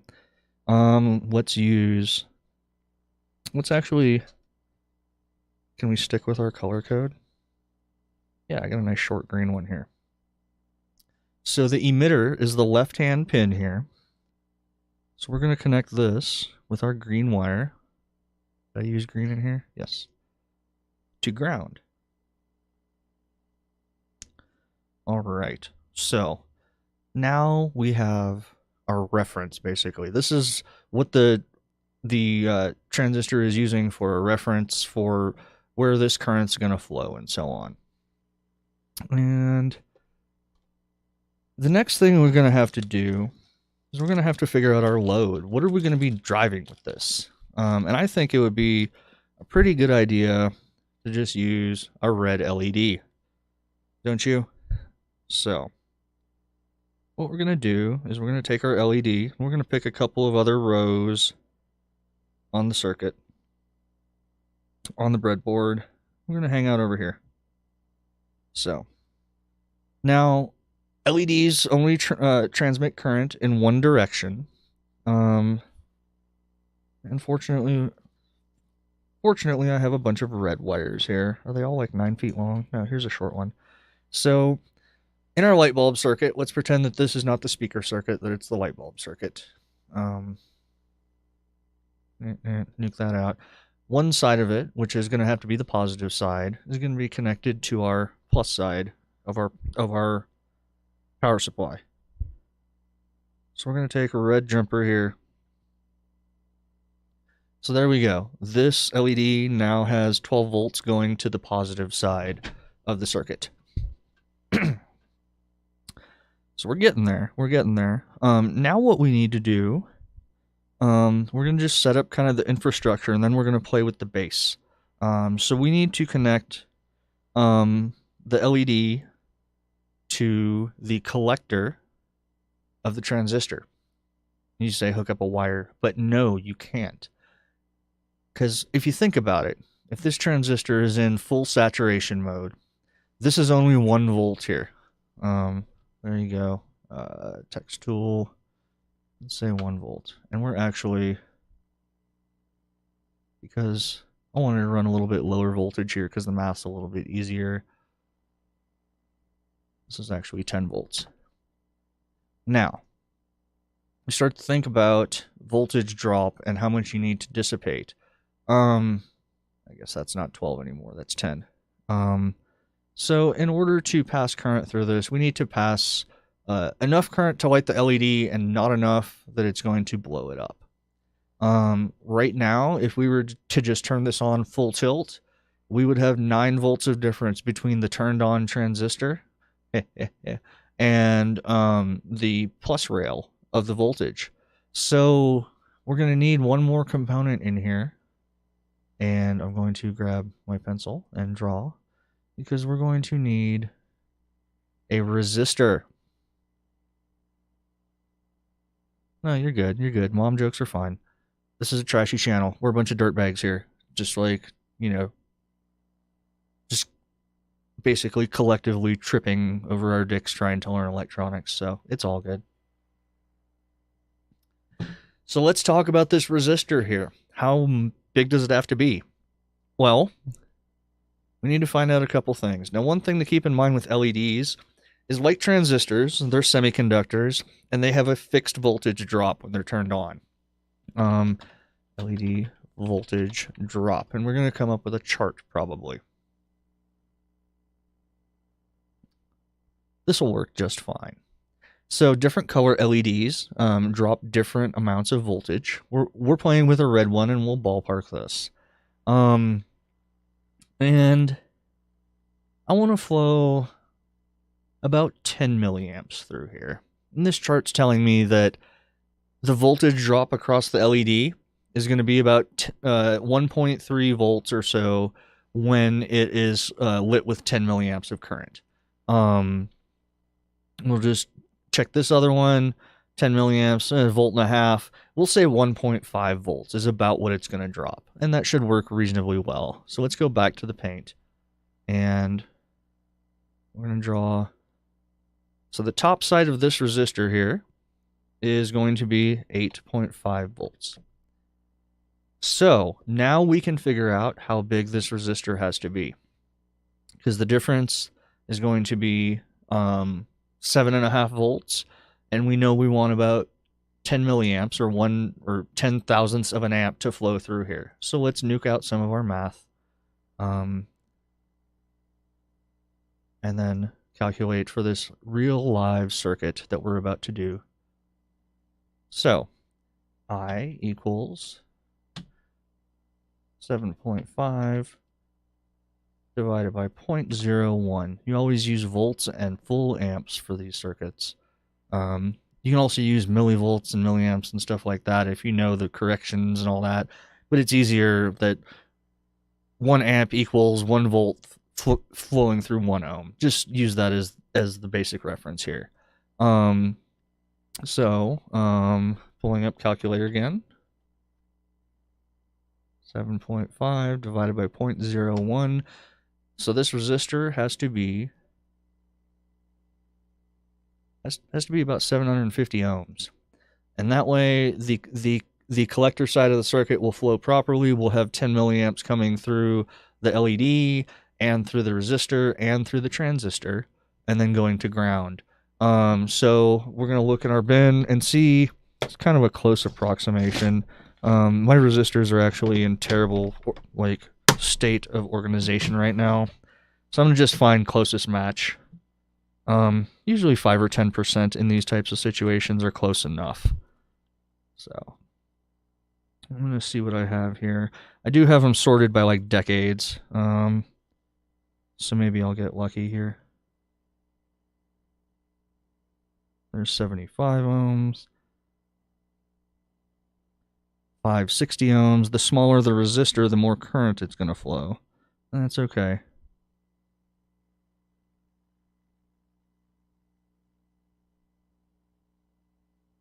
So yeah, the closest that I have right now is a 560 ohm resistor, and that's okay. Maybe. I'll show you how to find out if that's okay or not. We're going to just flip Ohm's law on its head and calculate how much current is going to flow with a 560 ohm resistor.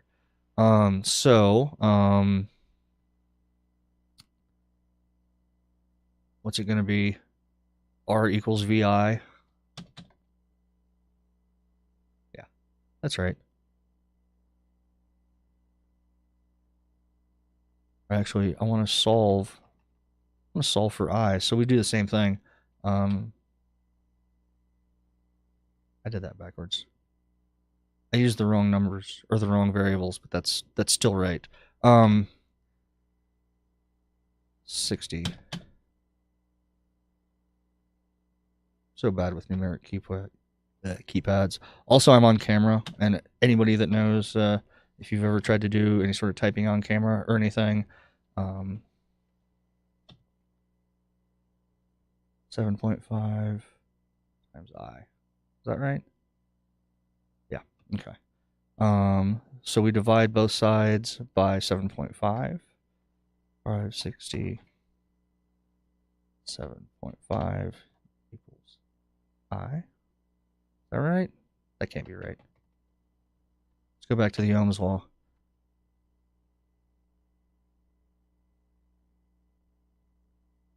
I equals V divided by R. There we go.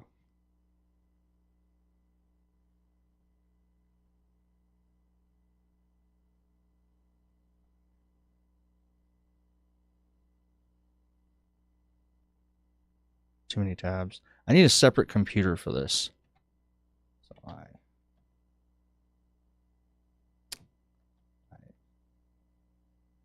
7.5 divided by 560. That seems more sane.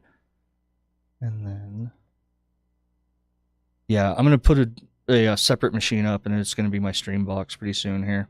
7.5 divided by 560 is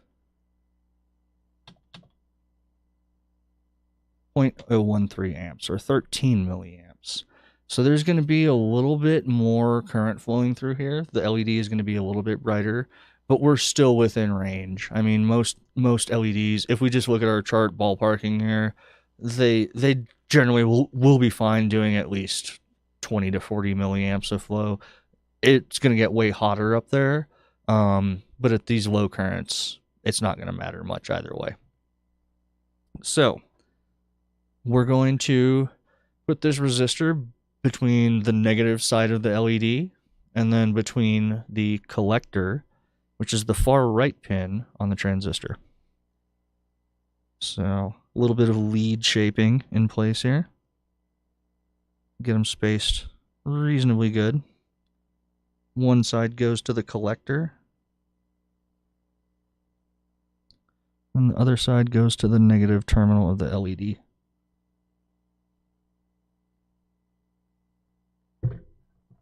Use my little pliers here because the resistor leads are super flimsy. Okay. Yeah, I need to remember that. I fuck things up though, because then I accidentally put my Streamlabs screen on the main monitor, and it does the infinite loop thing, which can look cool, but yeah. So I'm gonna just go with separate computers. So we're almost done here. We have got our LED hooked up to the plus side of the power source. We have got a resistor to set the current that'll be drawn through there to a sane level. We got the resistor, or the transistor that's hooked straight to ground here. And let's just double check, make sure the power supply is looking good. Because this is an old flaky thing. Sometimes the voltage does some wiggle. And I'm still showing 9.8. That's just about right. Good enough for this, kind of casual work. So the final thing is going to be the bass. Yell down with the bass. Let the bass hit. So let's do our math. We know that in saturation, this is going to be 0.7 volts. We're using about 10 volts input. So that means that we have about 9.3 volts that we need to drop through here. So we know the voltage. Now we need to figure out either the R value or the I value, the current. And we're not going to really be able to figure out the current from the R value, because we could just pick random resistors and see what works here, but let's try to actually figure out what this needs. So we're going to go back to our data sheet, and we're going to take a look. Remember I talked about gain? We're going to take a look and see what the gain in this transistor is. You see right here, HFE is what we call it, the DC current gain. Let me zoom in here. So this gives all kinds of parameters, like the maximum voltage that it can take. This can dissipate about 600 milliwatts of power, which is well within our range. We can sanity check that later on. It'll blow up at 150C, basically. But we're more interested down here, this line of the DC current gain. 10 volts between the collector and the emitter. That's about what we're working with. That's fine. Actually, it's going to be lower, but it doesn't really matter. This one actually has higher gain as you pass more current through it. So it's going to be somewhere between 35 and 300. And we can probably estimate that it'll be about 100 at this point. So going back to our circuit, right, we know that the current through the collector is about 13 milliamps. And if the current gain is 100, meaning that 1 unit of current here will control 100 units of current here, then we can just ballpark that over here, I equals 0.000130 amps, or 130 microamps. Not very much, is it? That's tiny. A little battery could drive that for a long time. But that is all the current that we need to flow into the base in order to light this light up. So let's do our Ohm's law. And we're going to go back and then... So R equals V over I. That's the one that we need here.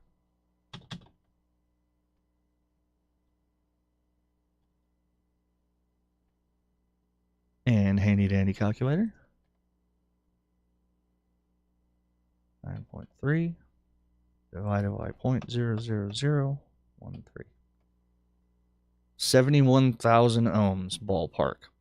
So we need about a 70K resistor on this side in order to pass enough current to switch this transistor on. So again to the parts box. Let's see if I can find something that's just reasonably close. It would be better to make sure that it works to use a slightly lower value. For safety, you would want to use a higher value, because as your resistances get lower, they pass more current. So I actually have an 82K resistor here. So we're going to see what this can do. We may need to fiddle with the values to get it to light up brightly, because maybe we're not flowing enough current to get that full 100 times gain through here. So the final step here is we're going to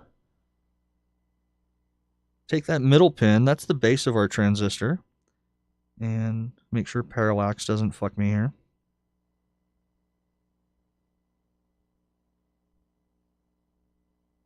Now, why is that working? Because there is such low current needed to drive the circuit that just the capacitance of my body is going to cause that to light up a little bit. That's all you need to get that to flow a little bit. However, if we plug it into that plus line, it lights up bright and happy. And there you go. That's how you switch a transistor. Now pretend that I'm not actually touching it here. Here, for example,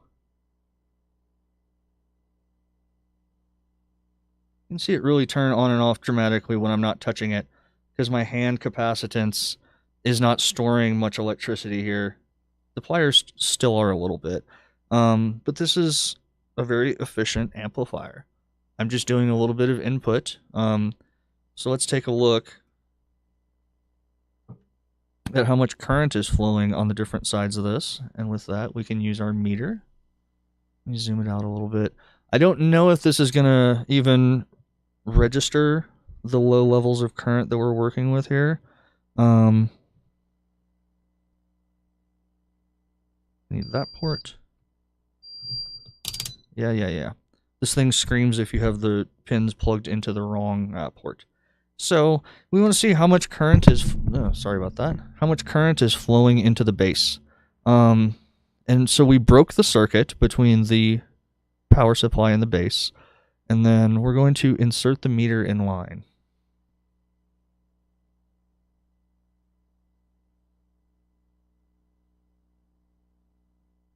And it's actually reading about 1 milliamp, but there might be some resistance on the terminals and stuff like that. This meter is old and busted.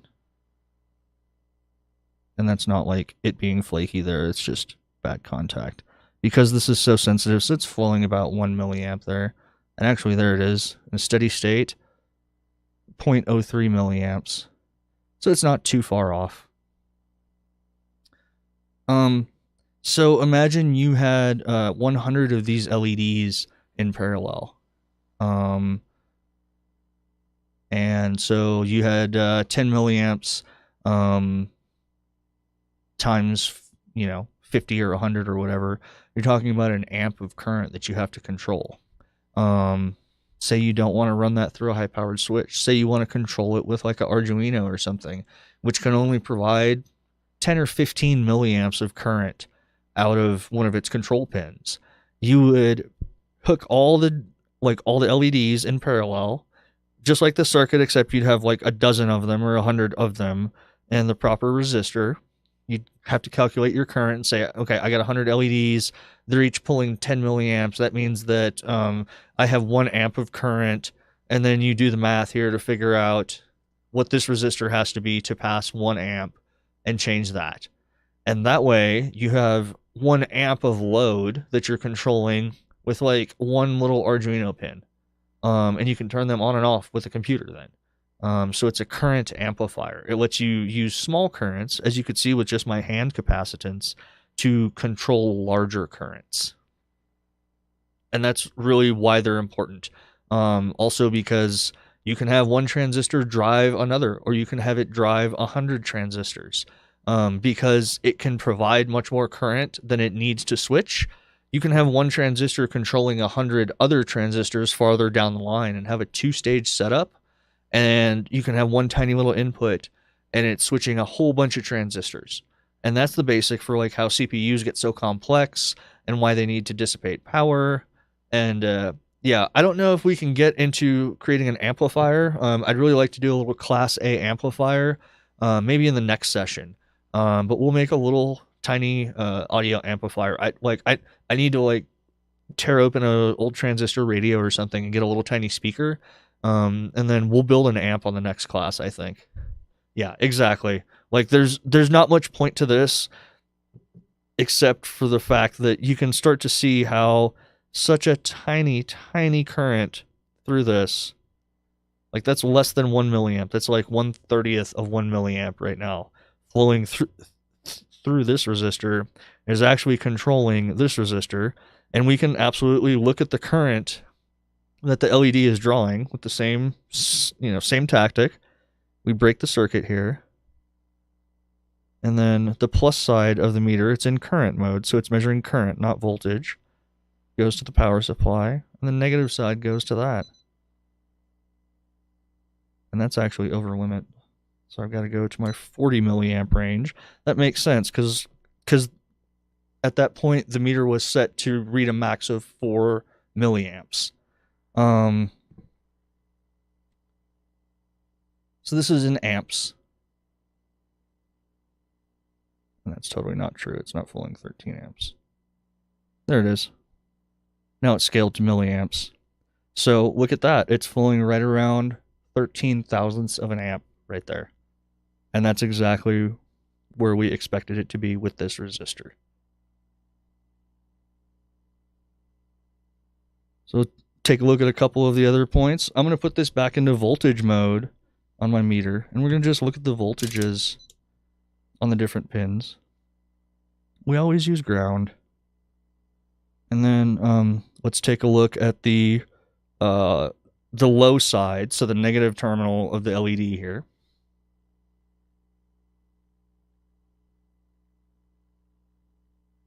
It's about 7.5 volts. 9.6, so it's actually dropping about 2 volts there, which is fine. 7.6. So now let's look at the low side. At the low side of the resistor here, which is on the collector of the transistor. And this is going to be right around 1 volt. Maybe.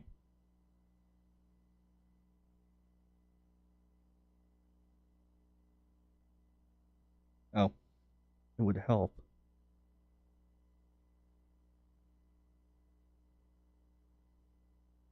Yeah, that's not working right.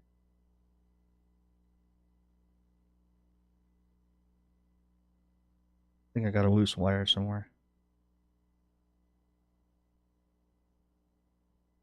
Yeah, the meter's not reading quite right. Anyways, I'm going to do one more test and we'll see here.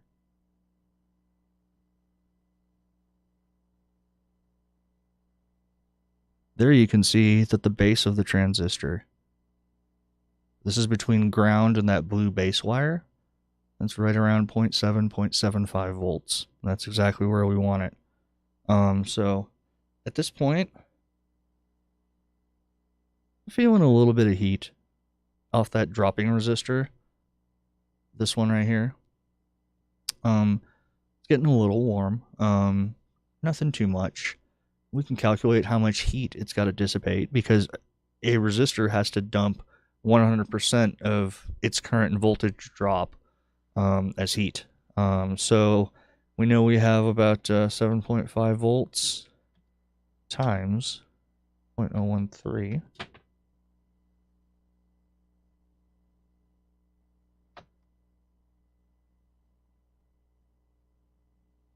It's about 90 milliwatts of power, and that's correct. That's why this feels a little warm, because this is a 1/8 watt resistor. So it can dissipate safely forever about 120 milliwatts of power. And we're sinking about 100 through there. So it's at like 80% of its heat dissipation capacity. If I was building a circuit to last for fucking ever, I might use a 1/4 watt resistor to give more headroom on that. But this is working fine. And the LED is fine and happy. No problems there. So do I have a switch?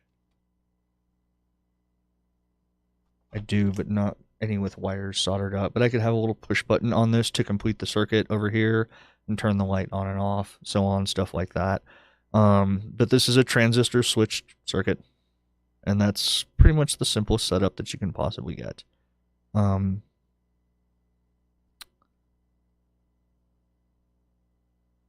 That's kind of entertaining that it just barely turns on with just my body's natural voltage. And, you know, you can tell, like, I'm, you know, got that magnetic personality, whatever bad puns you want to insert here, it's fine, whatever. So, one other interesting thing, and think about it, when you look at this circuit, it's just in a simple switch mode. The most interesting thing in a computing aspect that you have to keep in mind is that when this base is at 0 volts, there's no current flowing through it. Let's nuke this out. This is at 0 volts. The light is off. What does that actually mean at the pin of the transistor? Since no current is flowing through it, it's going to be the same as this rail voltage up here.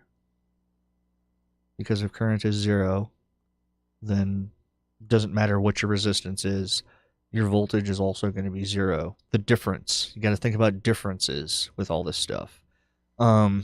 Which means that when this is at 0, this is going to be at 10 volts. When this is, we'll say a logical 1, when this has some voltage on it, this is going to be like 1 volt. And that is another important thing to keep in mind. All 3-pin semiconductors are inverting logic-wise. When you give them a 1, when you put voltage in, the collector terminal goes to 0. When you remove that voltage from the base and there's a 0 input, this is logically going to be a 1.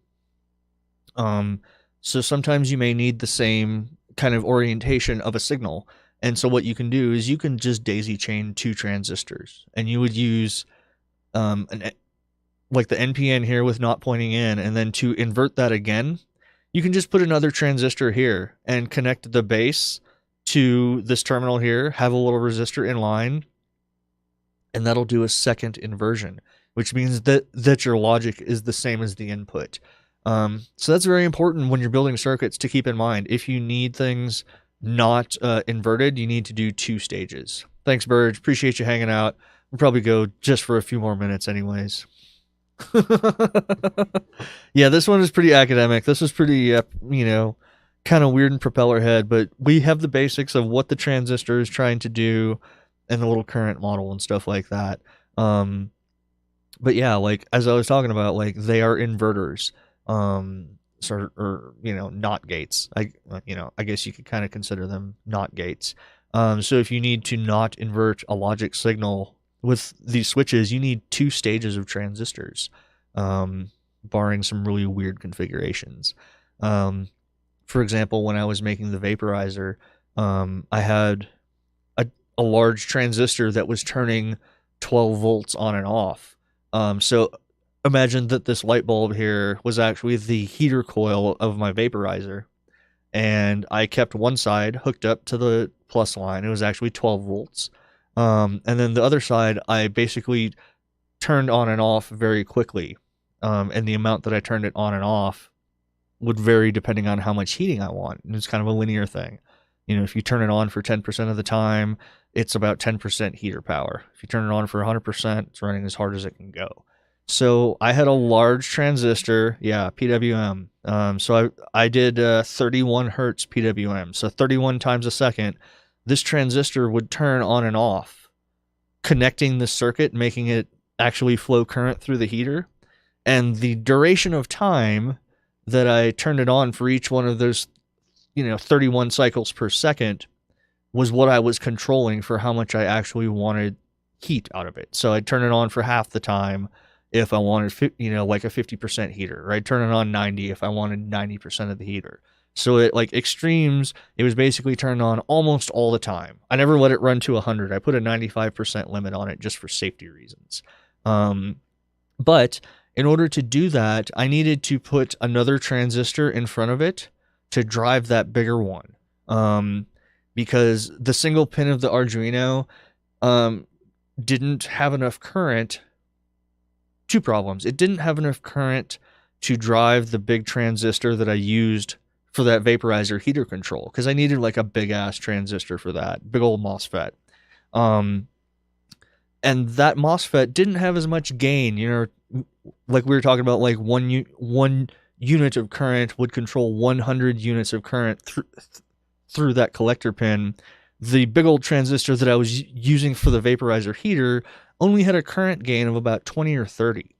And because I needed to flow 12 volts at about 9 amps, because it was about 100 watts that I was planning to have this heater at full bore, because I was trying to control like 9 amps of power through this big transistor, the pin of the Arduino didn't have enough current, even with that 20 or 30 gain, to turn it on and off effectively. It kind of worked, but it really didn't.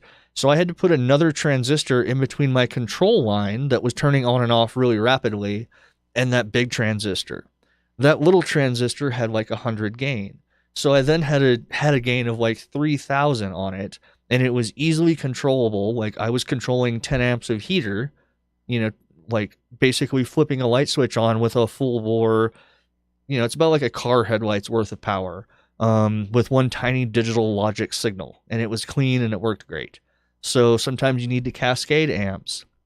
But also one of the things that I wanted was to invert the signal twice, so that when I turn things positive on the input of this little circuit board, it would turn the heater off.